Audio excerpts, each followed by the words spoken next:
Bonjour. Oups. Bonjour. Chut. Ne parlons pas trop fort. Il se concentre. Et oui, indispensable pour ce dernier coup de son parcours.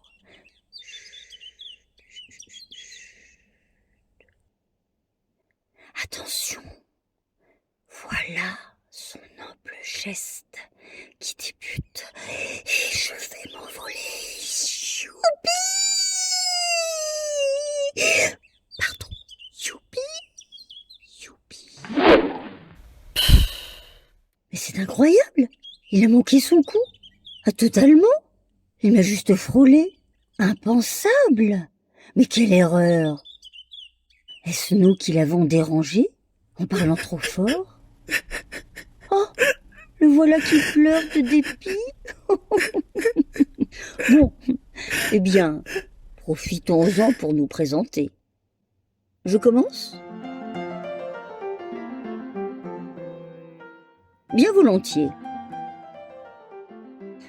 Je suis donc une balle de golf. Bon, ça vous aviez deviné, je sais. Mais nous aurions vécu en 1600, alors là, vous auriez bien eu de la peine à me reconnaître.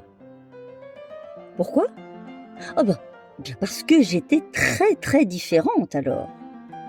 J'ai d'abord été en bois de hêtre, lourde, si peu aérienne. Et puis j'étais en cuir. Du cuir très résistant, bien sûr. On dit que j'étais faite de 3 ou 4 bandes de peau de taureau tanné, emplie par une petite fente laissée entre deux lobes, de poil animal, de crin, de laine ou de gros fil. J'avais encore une apparence grossière.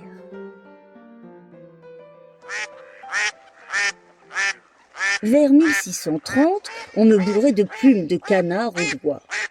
Plus raffinées, n'est-ce pas? Plus onéreuses aussi.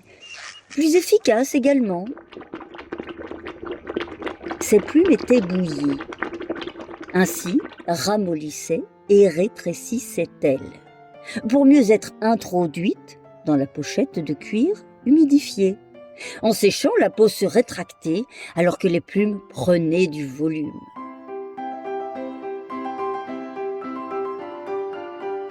En 1845, le gutta percha, une matière issue du latex, s'impose dans ma fabrication, à l'initiative d'un certain révérend docteur Patterson, dit-on. L'étape suivante de mon évolution, ce fut le noyau en caoutchouc.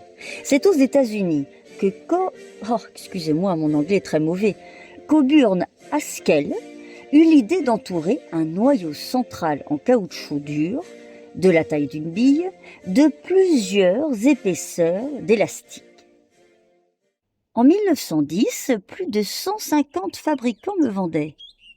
Et comme j'étais pour le moins efficace, on dut faire évoluer les parcours aussi, en déplacer certains composants pour s'adapter aux longs tirs que je permettais désormais. Ah oui, j'allais oublier, mes alvéoles. Eh bien, c'est un peu par hasard que l'on découvrit qu'elles m'étaient très profitables, ces alvéoles. À force d'être frappé, je me cabossais. Les joueurs se rendirent compte que finalement, je volais plus loin ainsi déformé, que j'avais une meilleure portance.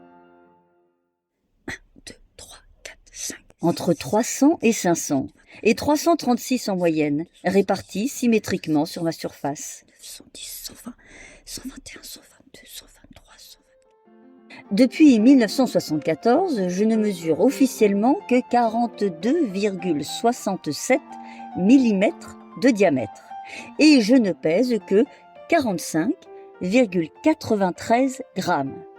Très précis, n'est-ce pas? Ouh là là là là là là là! Mais le voilà mais oui, il s'est ressaisi, il va tenter son dernier coup. Hop, hop, hop, hop, hop, hop. Chut, je me remets en place. Désolée, vous n'avez pas eu le temps de vous présenter.